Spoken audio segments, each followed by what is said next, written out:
Hello and welcome to Women's Rugby Pod, episode 150 of the regular weekly roundup of women's rugby news from around the world. And we've got news from all over the place this week, haven't we, Berth? We've got Shannon Parry, the Wallaroo's legend, who retired at the weekend on the pod to reflect not only on that victory over Fiji, but her career and rugby in Australia as well. Great to have her on the pod. Also, Africa.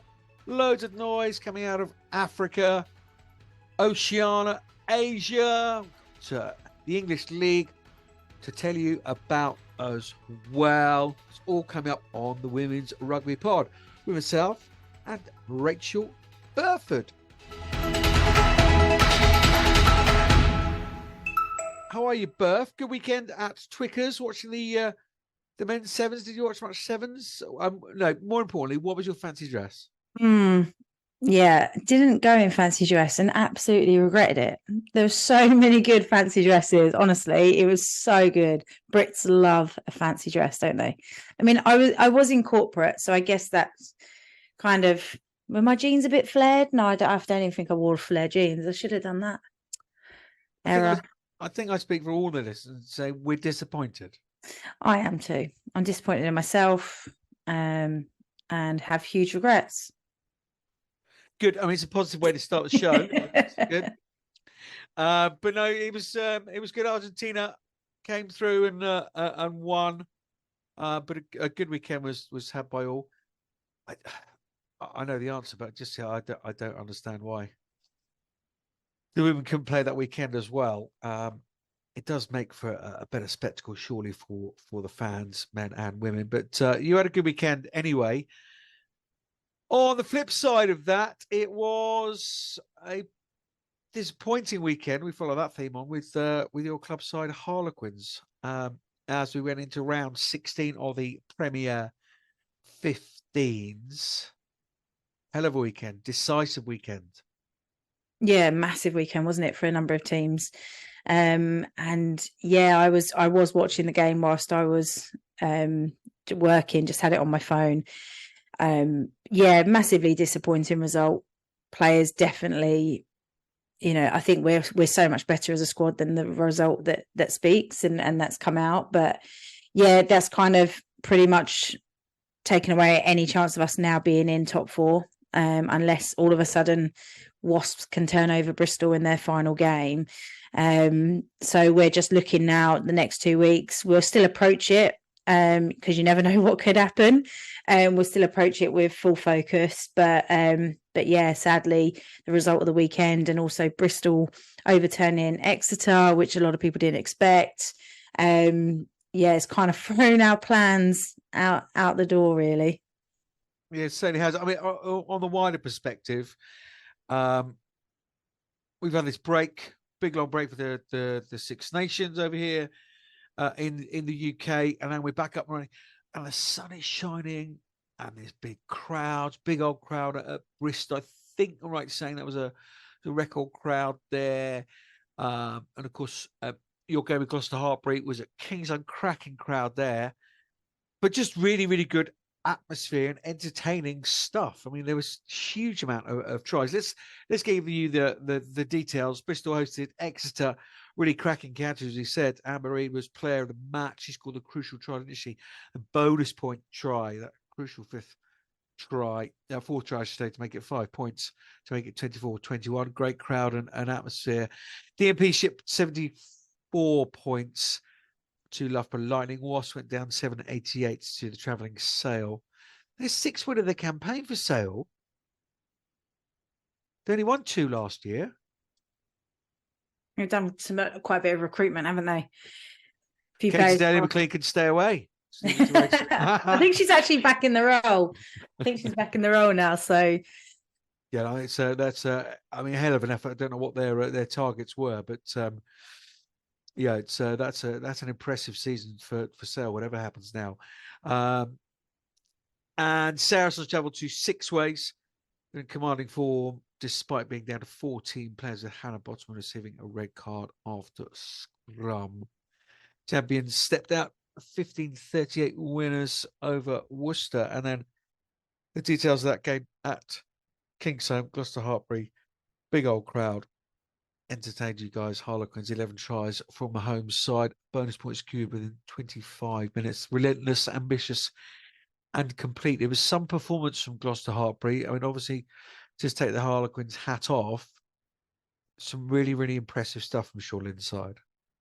Yeah, I mean, first and foremost, I think just to touch on your point around, Bristol with a record crowd, King's home, for a regular game season. Obviously, they've had more for a final, but I just think that's incredible that the clubs are now moving in that direction. And previously, it was Harlequins kind of banging those drums to make those things happen, and now they're happening across the league. And you've got all these, Six Ways the other week having their Legends Day, and all the other extra things that clubs are going to the lengths to make sure happen to have an incredible day, let alone just thinking about the rugby. So I'm really pleased to see that all clubs are kicking on in that respect. And I think, there's a reason that they're at top of the league. They've been consistent all year round. So didn't expect them to not turn up and perform. I think Sean Lung, has been really, really lucky that he's had all of his players return from Six Nation. Didn't get any broken bodies back. So again, kind of giving that nice cohesion straight back into it out of the blocks. And yeah, they turned it on. That, the circus is all about performing in front of a crowd, and they knew how to do that. And, those games as a Quinn, we've never been in that position before where, we just keep conceding tries and we can't feel our way back into the game or get control of it. So it's unknown territory for us, and the group found it really challenging on the day, but you can't take anything away from how good that the opposition were in all the facets of the game. And I think, a big part of that is how the whole day really does lift you. We're played in game changers, big game over the road. It does lift you to a different level, and they absolutely brought it. And, big result and a big statement heading into the final rounds. I was going to say, because you would fully expect at this level of rugby, sort of the men's Championship Cup final at the weekend, you will have your purple patches, and you will have your times when you're on the back foot. But even if you look at the scoring times of Gloucester Hartpury, it was just continual, and you had a little purple patch in sort of 50-60 minute mark. But even that they were scoring in between. You mentioned it there. Just 2 points of what you said. Is consistency the key to their season so far? Because they've been able, haven't they, at times to certainly scare Saracens. They pulled some results against the likes of yourselves when Wasworth up and thereabouts, Loughborough, Bristol. They've been able to beat teams at one-offs, but is that consistency what Sean has got right at the big top this season?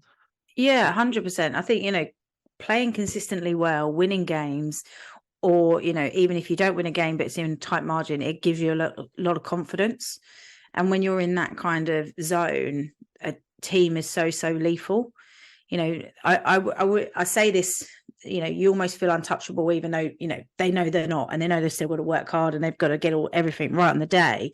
But you do have that kind of, that confidence around you that you believe that you can take on anybody, and you've got the caliber of players. We can't shy away from the fact of how many class players they did recruit over the summer. You look across the entire, they're in complete, and we've been there as a Harlequins team where our entire pack's been internationals, and we're not there at the moment, but they are, and that has a massive effect on the results and on the game. But yeah, consistency breeds confidence, and then allows you to play the way you want to play. Indeed, it does. Let's just get to the rest of the facts and figures. So the all-important table, that race for fourth is all but over. With your Quinn side, 11 wins to the 16 on 47 points. Bristol, the final playoff spots in the fourth of 56.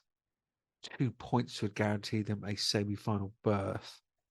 As you say, was their final game of the season. Saracen closed the gap on Exeter, 65-68 versus the Appleby squad. But still out on top is Gloucester Hartpury on 74. Who made the biggest statement this weekend, Rachel Burford? Yes, 67-14 against you guys, Harlequins. Bristol beating, of course, the finalists from last year, 24-21. And what is a very dogged Worcester side. Saracens handsomely beat them 15-38. I think the Bristol result, and I think just that the way in that they played to the 80th minute, and they've done that before. They've done that against us, where getting one more try just gets them the losing bonus point, and they have a really strong mentality. But I think what it did at the weekend, it gave them the confidence that they can compete in the top four. Because if you think majority of the league, before the break, Exeter coming in, 13 wins on the bounce, bonus point wins, Gloucester Hartbury, again, just kind of running away with the league. And you almost feel like you're not going to be within that touching distance. And then for you to turn over one of those teams just gives you that absolute amount of confidence to think, what, actually, we are good enough to be in top four. And what, when it comes semi-final time, all bets are off. Doesn't matter about the whole season, because actually different type of pressure, different type of environment. And Gloucester Hartbury are a team that haven't been there. They haven't been in a semi-final. They haven't known what it's about. Bristol lost a very close semi-final last year. So I would say that they're one of the teams that kind of laid a mark this weekend. Let's have a look at this weekend's fixtures then. Round 17, penultimate round. Exeter host Wasps. Worcester travel to Lightning. Sale face Gloucester Hartbury. Sunday Quins versus DMP. Huge clash with Bristol going to the Stonex to face Saracens. Oof. Big old games there. Let's just look at those top four sides. Then Exeter hosting Wasps. Exeter 5 points. Yes. Why are you being nasty? I'm joking. Sale to face Gloucester. That's not easy. And you'll be on a massive high. You've been in Kingsholm. You've beaten the perennial finalists. To bring yourselves back up. I think they're going to be playing at Richmond, which is interesting. Yeah, I think I just saw it a minute ago. I think they're playing at Richmond, so then they can go over the road and watch the men's prem. And Gloucester have agreed to that. So it's breaking news. That's already broken. But yeah, Sale are always a challenging team to play against. They're just real doggy. It's like that classic northern trait that they have. Just don't give up. Really strong around the park, and they've had some really good signings. Some of the internationals they brought across. So I don't think it's going to be a walk in the park for Gloucester, but I think they've got too much firepower up front, and just I think like how mobile their pack is make them so threatening in the open loose. So yeah, I think it won't be an easy game, but like you say, also there'll be a lot of tired bodies from last weekend, big, massive high, how they manage all of that kind of element. But it feels like every time they go out, they want a performance. And Sean Lean's really, he always talks about that being their main focus, because ultimately that's what's helped them week in, week out to build that confidence and to play the way that they're playing. But yeah, I think Gloucester will take it. And yeah, I mean, it'll be worrying if they don't. You are absolutely right. Fixture announced on Saturday's home game against Gloucester has been relocated to Richmond RFC. 11:30 a.m. kickoff, meaning you can enjoy the Sharks doubleheader down in London this weekend. Huge thanks to Gloucester and Richmond for their support with this one. Rugby community just pulling together, and be the eyes of Rachel Burford has pointed that one out. So expecting Exeter and Gloucester to get 5 points each. Who takes the points between Bristol and Saracens? I don't know. Stone X Factor. Maybe. But I just think like Bristol. All right, I'm going to go for a shock Bristol win. You heard it here first. Bristol to beat Saracens out the stand. Don't let me down. I'm going with Saracens. I don't think it's going to be too far away from where it is now. Yeah, no, I'm not sure the I think they're going to change much, are they? No. There's too much of a gap between them. If Bristol do win, I think probably Sarries will get like a losing bonus point. So they'll always just keep neck and neck with one another for the last 2 rounds. But I reckon that's what we're looking at. You're looking at Gloucester Hartbury, Bristol. and then a Saracens versus Exeter. The other thing I want to discuss was obviously the news this week. Wasps on the men's side, which has an effect on the women's side slightly, I think. But where to now for Wasps? Already the migration is happening to Ealing. Where to now for Wasps and those players? Do you know what? I wish I knew the ins and outs of it, but I think naturally, right here, right now, there's going to be players that just want to play rugby, and I think it's a massive amount of respect to the group who've stuck by each other throughout this whole season when it's been so challenging. Even challenges on the back of the end of last season, but for them to stay united and keep turning the team out no matter what the result is, and just keep turning up and being part of the league, huge amounts of respect. But at the same time, and that group of players are really passionate about Wasps. They have such a strong culture within the club. It's someone like Hannah Edwards. It's been there since the dawn of time. Yeah. And there'll be some players that don't want to play at a different club, but might be forced to. And well, they are if they want to play at this level. And then the future is really unknown, isn't it? It's, really challenging both in the men's, but also in the women's. Where can they start to rebuild if there's ambition to even get the club, the famous club of Wasps back into that kind of category? When you know what you're going out to face week in, week out. It takes some mental strength, that, and fair dues to all those Wasps players. I'm Mohan, and you're listening to the Women's Rugby Pod. Few international fixtures at the weekend, but none drew more media attention than the Australia-Fiji game, mainly due to the retirement of Wallaroo 13 years legend of the game, Shannon Parry, the Wallaroo's captain for many a year. It was a fantastic backdrop as the Wallaroos beat Fiji 22 points to 5.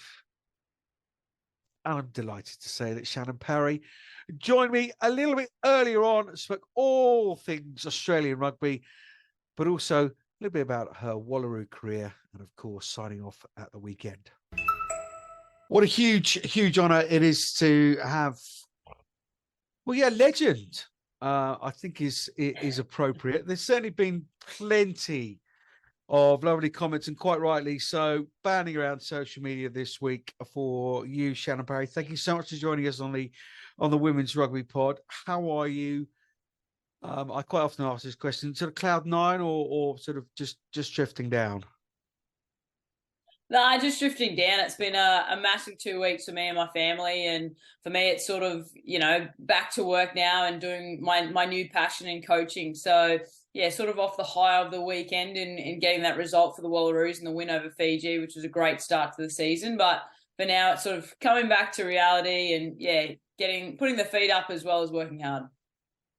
So that was all of 48 hours before you checked? Do you change tracksuit from player to coach? Is there a different tracksuit for coaches? Yeah, changing them into another straight into the new job. Yeah, that's it. Pretty much in the Wallaroos tracksuit on Saturday night, and then back with Rugby Australia in the Sevens tracksuit on Monday. So, but no, I've been in the role for 2 years now, and I love what I do. And passing on my knowledge to the future generations, and I love getting back there amongst it and seeing the smiles on the kids' faces is something really special. Yeah, 100%. Tim Walsh has got a decent smile on him as well. What a cracking fella he is. What a great environment. Look, we're whizzing and looking ahead. I want to just stop. We will sort of revisit sort of going forward and touching on the new coaching role and what have you. But just want to just look back at the weekend. As you say, a really, really good win over Fiji.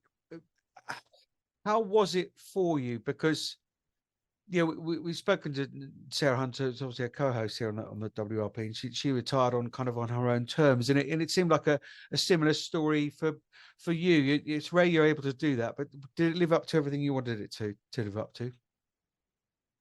Yeah, I was really fortunate enough to obviously be in the sevens program for so long, and I was able to finish there on my terms. And when I came back to 15s after that, I was pretty set on I wanted to be in control of my destiny, and fortunate enough that I was obviously on Saturday night. And for me, I was lucky in a sense that we're obviously able to play at home our first Test match of the year. So for me, that was a fitting farewell, to have family and friends at home and to have them in the crowd then. It was a great crowd there at Allianz as well. So for me, it was a really special moment to finish my career. I've obviously only played in Australia a handful of times throughout my years, and to finish it there on my terms was something that I was happy with, I was content with. I know some people were sort of like, why don't you keep playing? But for me, the time was right, and the youth of the squad is in good hands. So yeah, for me, it was the right time. And was the best moment when all the players went off and coaches say in the ice bath, and you went, no, not for me. Oh, thanks very much. I actually, it was a really magical night, to be honest. I couldn't have sort of written it a different way. Obviously, getting the win and cheered off the field was something very special. And going back into the change room, the manager's like, ice baths have got to be done. And for me, I just cracked open a beer and just sat there for a couple of minutes by myself and just sort of, I guess, reflected on what we'd just done as a team. And for me, reflecting on what a career and what a journey it's been. How important was that for you, almost to help turn that page? Because obviously, World Cup's a natural cycle, aren't they? And it's a hell of a tournament down in New Zealand, and as ever with you guys, you seem to pull it out at WCs. How important was it for you to not only the little selfish bit about finishing up at home, which after 13 years you're more than welcome to have that privilege, but how important was it to turn that page over and say to the likes of Piper Duck and all these youngsters now, okay, well look, here we are, a new cycle, I've led you into this one, and away you go. Yeah, I guess for me, after the World Cup, I wasn't quite done yet. There was a bit of an itchy feeling there, and I felt also with Super W, there was a bit of unfinished business. I play for the Queensland Reds. So for me, it was, let's get to the Queensland Reds, let's make that side and let's see what can happen. And fortunate enough, this Test match sort of followed on straight after that. So, the body was feeling reasonably in good nick at Super W level. And I thought, let's give it one last crack. And it wasn't probably really until probably like 2 weeks before the test that I was like, nah, this is my last one. So it was something that I had been thinking about after World Cup. But with the decision, obviously with Super W and this one so close, I sort of thought, well, let's just give it one last crack at home. And for me, yeah, as I said before, for me, the time's right and the squad's in really good hands. And, to get the win for 2023 to set up the Wallaroos to their campaign was a nice note to get them off on a positive step. Yeah, I wasn't going to bring up the Super W final, but you've you've gone there. Look, you're finalist in that competition. Look, let's gloss over that. You got to the final, and I mean, some cracking rugby. I mean, the standard, personally, I felt from last year compared to this year, just off the chart. But yeah, let's concentrate on the win on Saturday. What impressed you most about the actual team performance? Yeah, I think for us, obviously coming off we only had a week together, so we had a lot of content to get through and sort of shape the way the Wallaroos wanted to play this year, and it was different to how we went into the World Cup last year. So it was a pretty intense week in terms of getting that content into people's brains and people doing their extra homework and stuff like that. But for me, it was just like any other test week, to be honest. It was like, get the content in, you get the reward of playing at the end of the week. So, but it's credit to that young group. They've got a lot of, I guess, brains in that group that really sort of took on the new style of play that we wanted to play. And we were able to play an exciting brand of rugby, score a few tries, and I think people could really start to see how the Wallaroos want to play this year. Yeah, 22-5. Certain Hooker moved into the back row, and Mrs. Masters had a fabulous game, didn't she? They've got a couple of teenagers in there as well. Dallinger's, of course, pledged her allegiance on your side of the Tasman. So yeah, things are in a decent place, aren't they? As you say, playing a decent band of rugby without the girls who are based here in the UK. So it's a real good chance to have a look at a few youngsters as well. Yeah, it was a great opportunity for those youngsters to have a crack. Obviously, Ashley Masters there went from hooker at the World Cup last year to back row, and she was outstanding on Saturday night and really sort of took the game on. Loves a little bit of razzle dazzle, does Ashley? So no, she played out of her skin, and as you said, Karis Dallinger obviously pledging her alliance, played with the Queensland Reds at Super W, and has an Australian father, so she's joined the Wallaroos, which is really good for us. And then another standout female was Vitala Maleka, the fullback. She's 18 years of age and really sort of grabbed that jersey and ran with it. And I think it's a good headache to have for the coaches going into the Pac-4 series with some of the English girls coming back, if not all of them coming back. So I think it just shows that we're really starting to build those stocks in Australia, which is really exciting for the future, because at the moment we're competing against NRLW and other codes that, trying to retain players is being difficult. But I think for us, with the World Cup not too many years away now, that's a good carrot to encourage people to stay in the game, and contracts are coming forward as well over the next couple of years, which is something really exciting.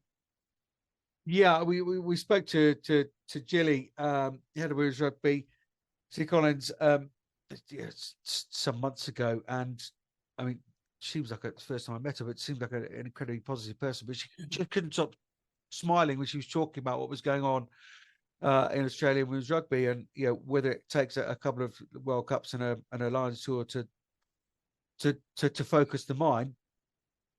Possibly that's what why it possibly happens, isn't it? But it's certainly things that seem to be completely and utterly on the up. I don't want to get too much into that, because it's this chat is about you. We've spoken slightly about the game there and the slightly different brand of rugby you're playing. That final whistle goes, as you say. Annie Carlin comes onto the field. Nice speech. Morgan Turinui, nice words from Morgs. You're down there with mum and dad and your husband and your brother.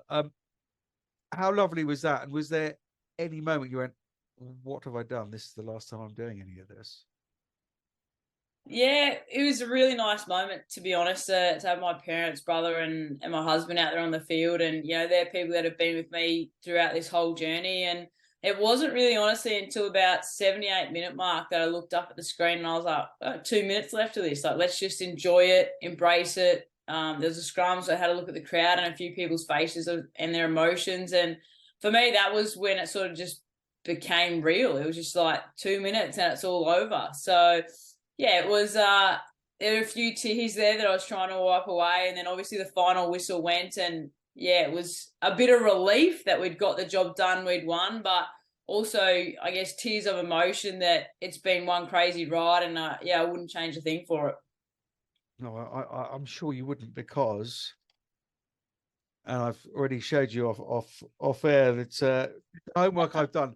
Here's the Roll of Honour. Wow, how long have you got?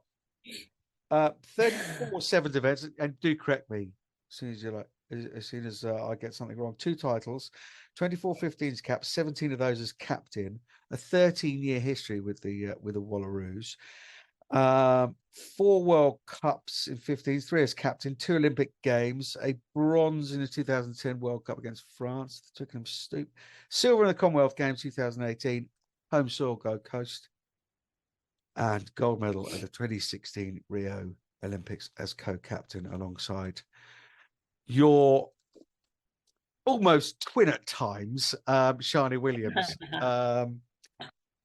When that's said back to you, can you quite believe just how crazy and how much you've achieved in the last 13 years, and see how quickly it's all gone?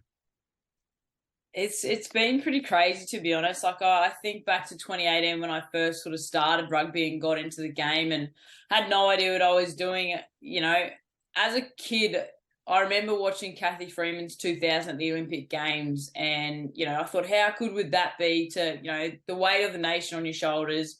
You win a 400-meter race and you're an Olympic champion. And I sort of thought to myself, well, I'm not a really good runner. I'm not a super good swimmer. Like, how am I going to get there? And it wasn't until 2018 where I got introduced to rugby, and for me as an 18-year-old, that's where the journey began. Little did I know 15 years down the track, I was going to achieve some amazing things. And for me, I just played the game because I absolutely loved it. I love the people I was around. I love the networks I was able to form. And I love that really good community feeling that was created around Clubland. And it wasn't until a couple of games in, the Queensland coach, who was actually the Australian assistant coach, was like, you're actually, you're all right at this game. Like, why don't we focus on rugby? Because I was playing tennis and hockey and I was at uni, and I was like, oh, okay. So 2009, I took a chance and just played rugby, and haven't played anything else since. So, but for me, it was, I got that carrot of playing for Queensland. I thought, I want to be a Wallaroo. And 2010, and 18 months into the game, I was lucky enough to make my debut in London, and from there the rest is sort of history. I had a dream of playing one test, and X amount of tests and caps later, I'm hanging up the boots. Yeah, crazy. Yeah, I remember that side 2010. Was Matt Gitto's sister in that squad? Yep, Christy Gitto, Nicole Beck made that tackle against the England girl in the far corner. Yep. Yeah, I never recovered from Ruan that. Sims was in there as well. Yeah, it was a good side. Yeah, oh geez, that's crazy. 13 years ago, absolutely bonkers.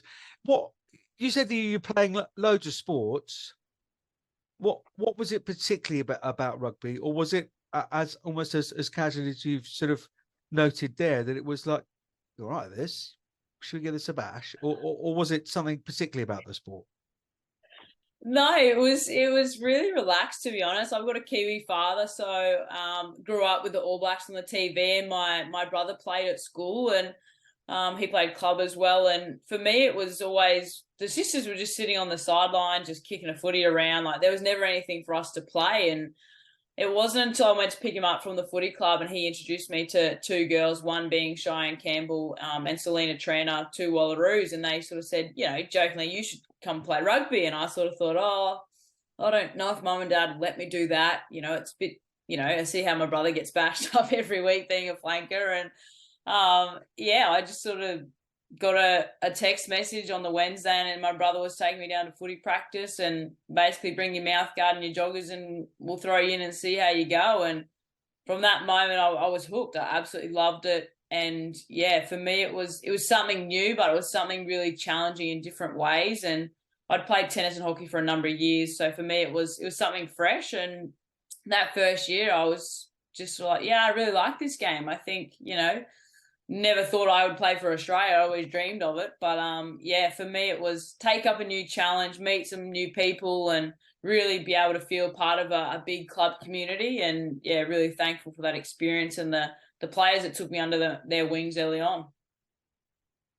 At those moments, and we've said you pretty much were a revolving door from the players changing them straight to the coaches' changing room in the last 3 days. But those moments when you started up as a club and you had that, wow, I'm probably part of something here. Were those as good as getting a gold medal slapped across your chest in the middle of Rio?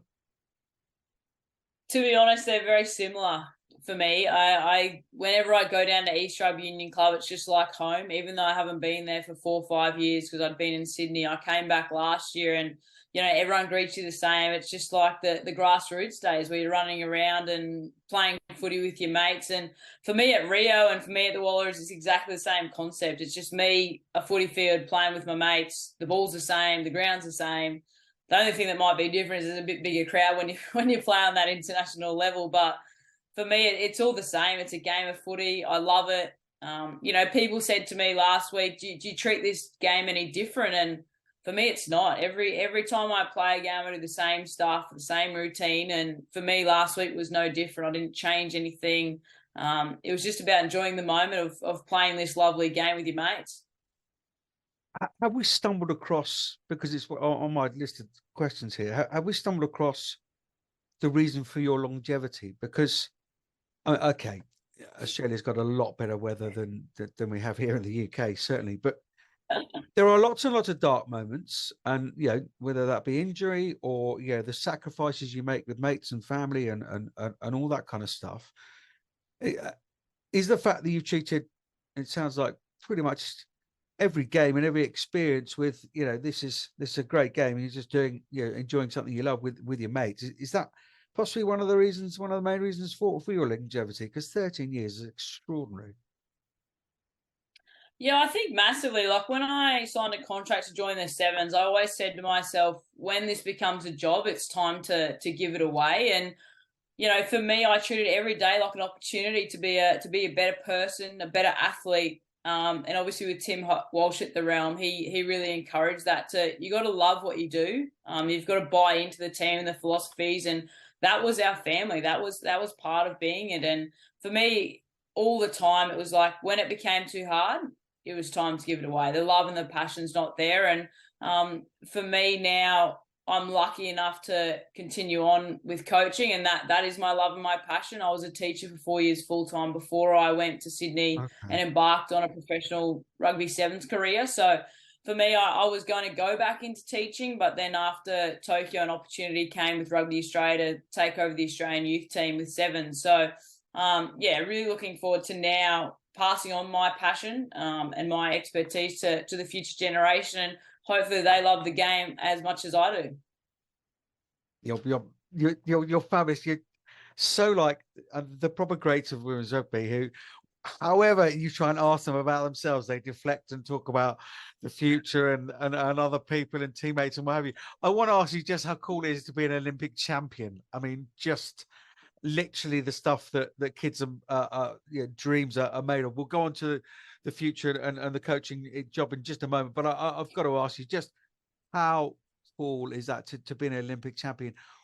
Where's the medal framed? Tell me it's framed. It's actually a really, how do I explain it? Being an Olympic champion is something that's so special, and it's always something that I really struggle to put into words, because that group of people literally took a chance to move to Sydney for 2 years to train full time on minimal coin to make it work to become Olympic champion. And 2 years in, we did that. The carrot was dangling there off the crossbar, as Tim Walsh would say at halftime. It's there on that crossbar. It's dangling there. You've just got to go and get it. And, that final moment when the whistle blew against the Kiwis, and it was almost a sheer relief. Like we'd given absolutely everything day in, day out to become Olympic champion. And when they put the medal around your neck, it's a beautiful piece of silverware. And for me, it was like, we did it. Like we'd come here to achieve an Olympic gold medal, and we'd absolutely done it. And I guess for me, it was a bit back to Kathy Freeman in the 400, like she did it and I did it. So for me, it was a massive moment in my career, and I had my family and friends there, and the green and gold army in the grandstand with a few Brazilians in there as well to give us a bit of extra green and gold. So, but no, it was a massive feat for myself personally to get there. And, we have a lot of highs and lows throughout, that period of time, but to get there and achieve that success and really create something on the Australian women's sporting, I guess, map, and really start to change the way society sort of thinks about women's rugby and women's sport, which was something pretty cool as well. And how cool that you're inspired by Kathy Freeman, and that was Sydney Olympics, wasn't it? Yeah, Sydney 2000. That was sort of my first real. And she did the torch, didn't she? Or came out with the torch, didn't she? She wore the zoot suit. Yeah, the zoot suit, the full Catwoman suit. Yeah, it was pretty crazy. Oh, and then my word! And then 16 years later, you're grabbing a gold yourself. Oh, how cool is that, Shannon Parry? Yeah. Wow. That's pretty cool. I said to myself when the opportunity came to move to Sydney, and I was teaching and just secured a full-time role, because we were sort of training and then going to work and then back to training. It was all like casual stuff. There was no contracts. There was no nothing back then. And I said to the school, because I only signed a 1-year contract. That's all you were able to sign. I said, can you hold my job for 12 months? I might be back. And they said, where are you going? I said, got this crazy idea. I'm going to move to Sydney. I'm going to chase Olympic gold medal and just see what happens. And they said, yeah, okay, we'll hold your job for 12 months. 9 years later, I came back. So, I guess for me, it was take a chance. How many Olympians do you personally know? How many Olympians do you know that have a gold medal? to get to an Olympic Games is you're sort of that really elite part of society. So that was sort of something that really carried me on to be like, I want to be an Olympian. I want to win an Olympic gold medal. And with Tim Walsh, that's all our language was all around that gold medal. Every day was to be better person, be a better athlete to win that Olympic gold medal for that 2 years leading in. Wow. How fantastic to achieve your dreams or to achieve what you've set out. Even on a day-to-day basis, people struggle with that. That's quite incredible. What's your favorite game of 15s? Favorite game of 15s would have to be the World Cup last year. Playing the Kiwis in that first game wasn't the result we wanted, but for me personally, to see like Eden Park basically sold out to the rafters, women's test, like for me that was a moment in time that I was like, I looked up to the stand and I was like, wow, this is women's rugby now. This game is sold out. It's the first game. We're playing the Black Ferns in Eden Park. For me, like, gives me goosebumps just now talking about it. It was a massive moment to realise for me how far the game had come. I think back to 2010, we played in Surrey, London, and they sort of had like temporary bleachers up here and there, or some people just stand around the field. And to think, It's a university ground, isn't it? Yeah, Surrey Sports Park. Yeah, it was university. Couple of temporary stands, wasn't it? Yeah. Yeah, and we stayed in the university park accommodation, but for me, it was just the amount of people that were there to all watch this one game. I couldn't believe it. Like, you see that for a men's game, for a Bledisloe, they sell it out. This is a women's rugby game, the first game of the World Cup. It's bang, Eden Park, and the people just coming through the gates. It was just crazy. Just dusting your hands off. My work here is done. Thank you very much. The gold medal is, you didn't tell me, is it framed or not? Is it in the sock drawer?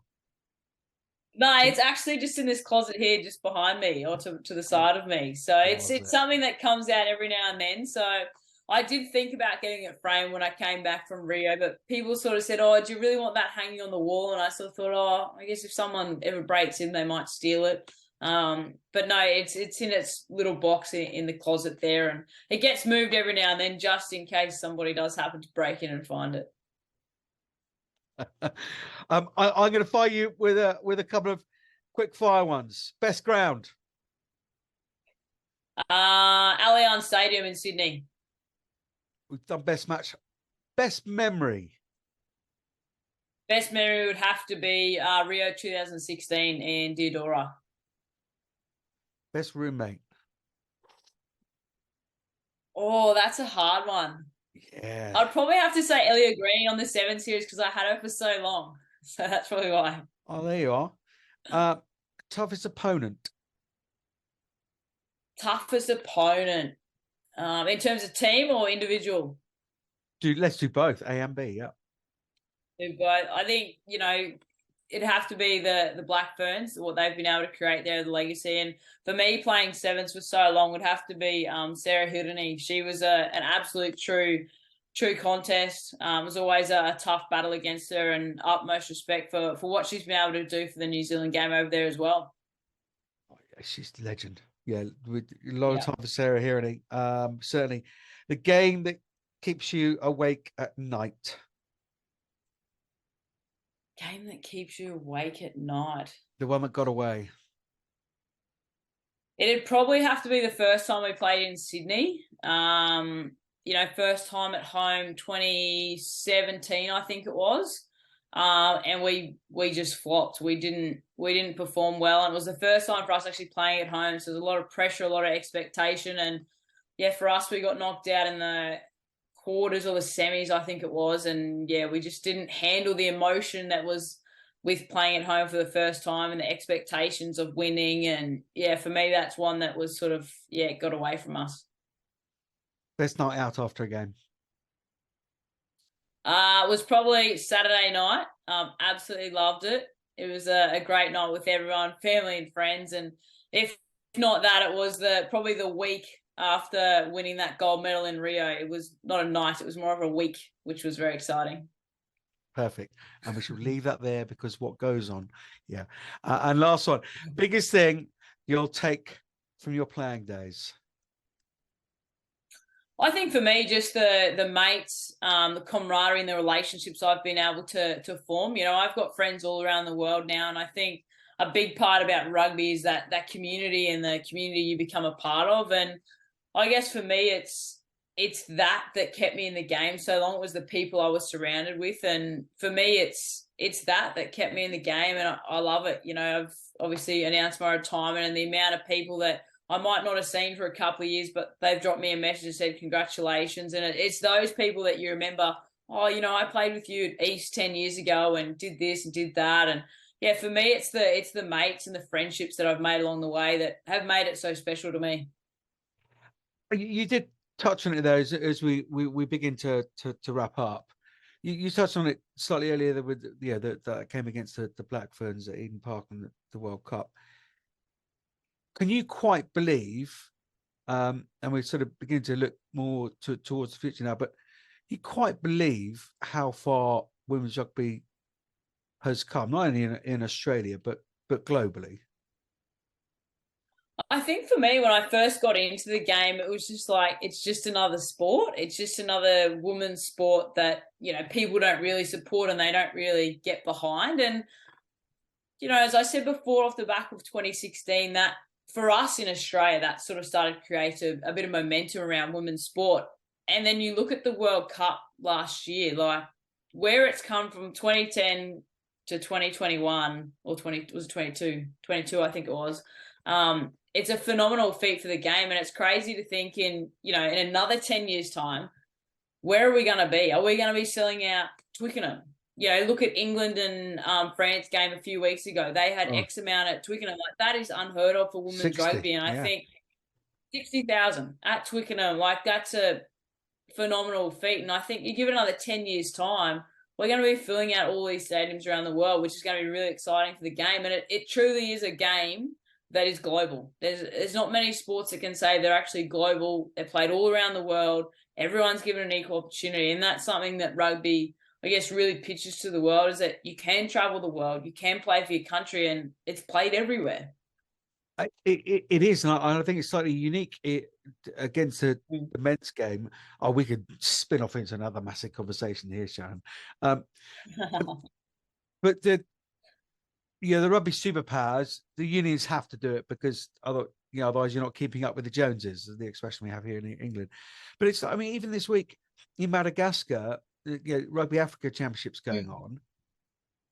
On Saturday, they had estimated 20,000 people watching in Madagascar. I mean, even if I said name 50 countries that's playing women's rugby, you wouldn't put Madagascar on the list. And there's 20,000 people, in a weekday. Let alone what's going to happen at the weekend. So yeah, you're right. It truly is absolutely everywhere, and in these amazing places. And you've been able to sort of experience it round. So the new job, which you have mentioned a couple of times, National Emerging Sevens Coach. Have I got that title right? That's what's on the business card. Yeah.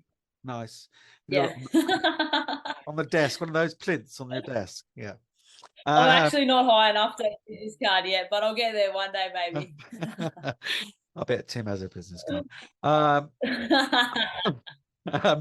But yeah, and it's a really, I mean, it's a tough opening introduction, because you're off to Trinidad and Tobago for your first gig. Yeah. Quite tough. Yeah. Isn't it? Really tough. Yeah, it's been pretty crazy, to be honest. As I said, when I came back from Tokyo, I wasn't really sure where I was going to head in my career. Like, obviously love coaching, and I thought I was going to go back to teaching. And then Rugby Australia said, would you consider coaching? And I was like, yeah, like I'd love to do coaching. They let me play rugby as well. So yeah, my first tour was off to New Zealand for World Schools last year. We unfortunately got pipped by Japan in that final, but for me, it sort of got me, this is what I want to do. This is where I want to be when I fully finish retiring. And for me, obviously this year, it's a massive year for the Australian youth team. We're going into camp this week on Friday for the weekend to really sort of start getting the ball rolling as we lead into Trinidad and Tobago. And yeah, not a bad place for a youth Commonwealth Games to go to. That's something that I'm really looking forward to. I didn't realise. So you've been doing this role sort of part-time almost. Yeah, so I've been full time with Rugby Australia since I finished up in Tokyo. So I've been in this role almost 2 years. Yeah, but I've been able to sort of apologies. juggle the Wallaroos and play at the same time. So I've been really, really fortunate enough in that when I finished up with Tokyo, I was able to do this. And I said I have intentions to play for Wallaroos as well. So they've let me do both, which I'm really fortunate enough to do that. And now sort of the Wallaroos drops off, and it's all guns blazing now towards this program and what we can create here in Australia. So what are they expecting you to do now? So you've been coaching and playing. Now you've stopped the playing. So we're now expecting you to do X, Y, and Z as well as the coaching. A little bit like that, yeah. The bucket of coaching just gets filled up a little bit more. But hey, you know, I love it. One thing about teaching is the marking that I didn't really enjoy. So this gives me the best of both worlds. I'm teaching kids and helping their development, but also, I guess, sharing my passion with those kids as well. Yeah, and it comes across hugely. Always come across in your playing style, the passion you have for the game. But yeah, it's coming right through the screen here. I just one last thing for me, and many of our listeners know I'm quite an emotional chat. We talk about England France game. I just spent the entire afternoon crying at how marvelous it all was. But something that got me, your coach, Jay Tregenning, leading up to your retirement, just said, you know, one of your aims was to inspire the next generation, to inspire girls. And I mean, his bottom lip went, and I'm in floods at this point. And yeah, he said his daughter was one of those people who saw you at Rio and doing that. Can you grasp the impact that you've had in your country on women's rugby, you personally? Not really, to be honest. It's been huge. Yeah, I think for me, in time, when I've got time to sit back and reflect on what I've been able to create in my game in the Wallaroos and playing sevens for so long. But for me, I took on this challenge of playing this game. You know, it's a bit of cliche in a sense of adding my stitch to the jersey and leaving the game in a better place. And for me, I had this goal when I started playing for Australia: be a good role model, encourage kids, and let's just have fun. And for me, that was sort of my motto of how I got through things. And for me, it was about leaving the game in a better place, because the game back then was all part-time amateur. You know, you paid for your own footy boots. There was no sponsors. And then it got to a point now where it's like, you know, ASICs are on board. They're sponsoring the Wallaroos, this, and this.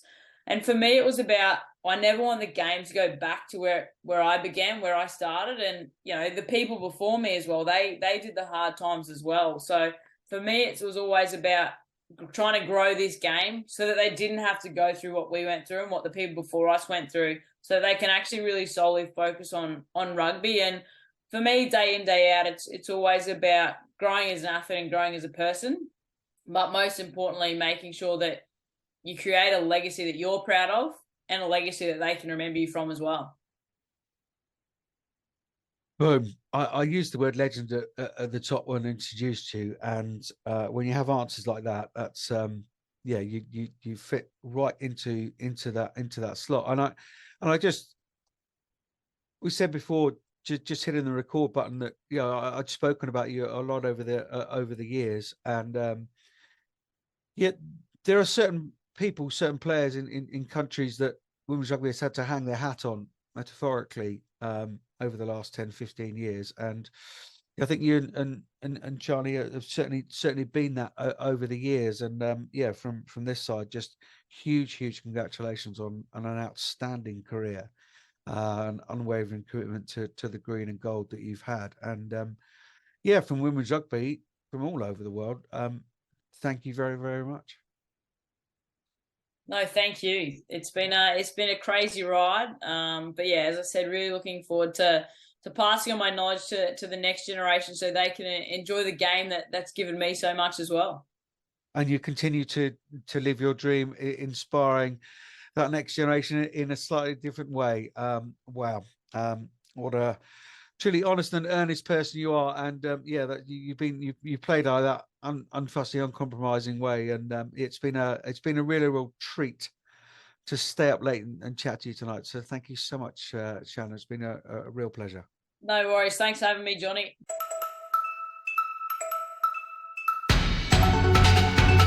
I'm Claudia McDonald, and you're listening to the Women's Rugby Pod.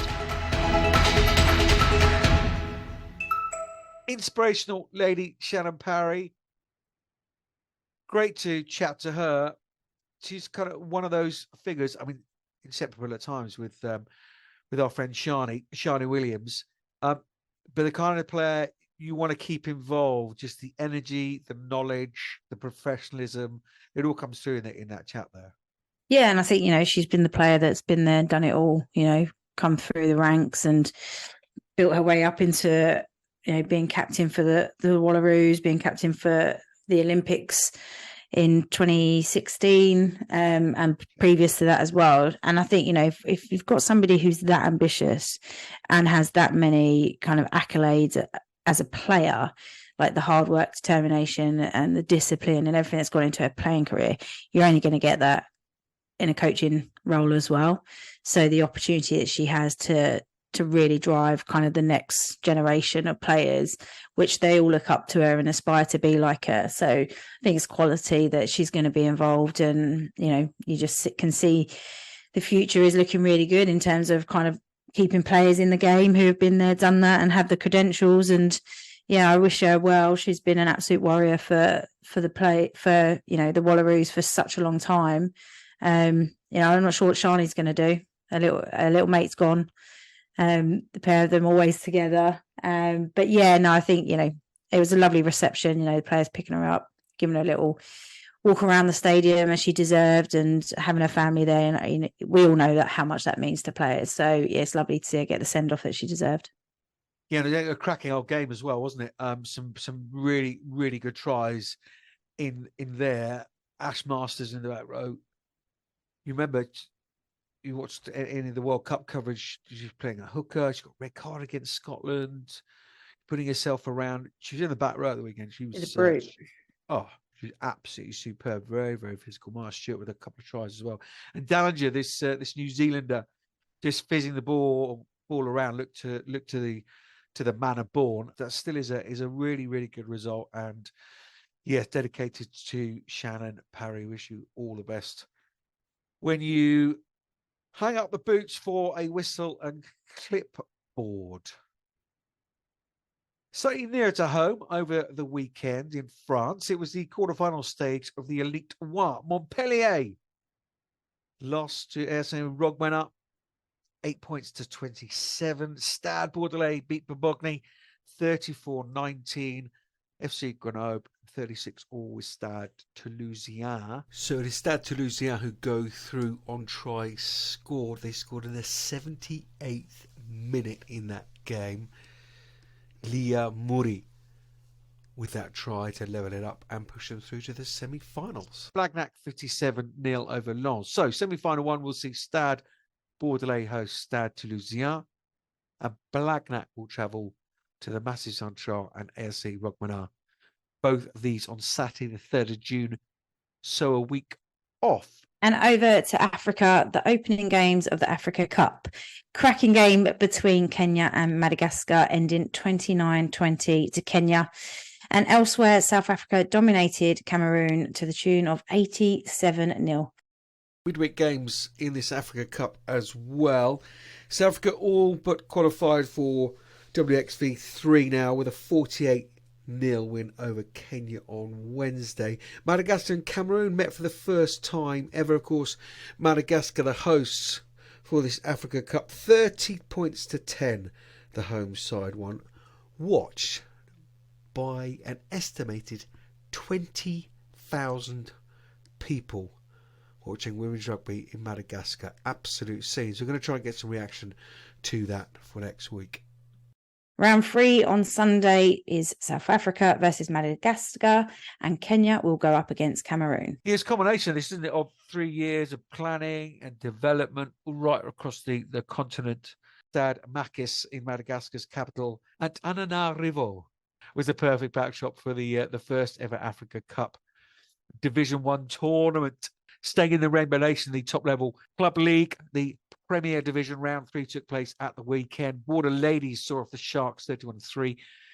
Eastern Province Queens hosted the newly contracted Bulls Daisies. The Daisies won 10-38. Golden Lions pit Bowland Dames really tight game, this one, 21-20. This week it's Sharks versus Bull Daisies, Bowlands versus Border Ladies, Western Province against the Golden Lions. Asia Rugby's Women's Championship kicked off on Wednesday, opening up with a 27-23 win for Kazakhstan over Hong Kong, China. Now, Kazakhstan will play Japan on Sunday, and this follows after Sri Lanka's immediate suspension as a member of World Rugby due to the concerns about the governance of Sri Lanka rugby and a breach of the World Rugby bylaws relating to political interference.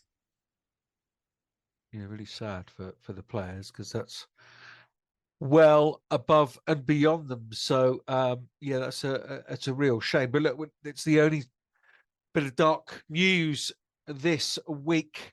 We continue with the good news. Oceania Rugby Women's Championship starts up this week with Papua New Guinea against Fiji. Samoa face Tonga, and on Tuesday then Samoa go head-to-head with Papua New Guinea. Fiji and Tonga up against each other as well. So yeah, just loads and loads of rugby. Sun is shining. Those great scenes in Madagascar. Great scenes around the Premier 15s as well. Hate to tell you, but we told you so. It's going to catch on. Don't hate to tell you at all. It is catching on, and boy, isn't it fabulous?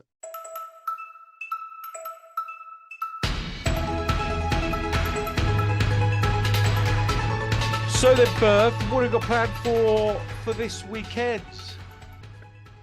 Well, it's got the men's Prem final, so I'm going to go and watch that.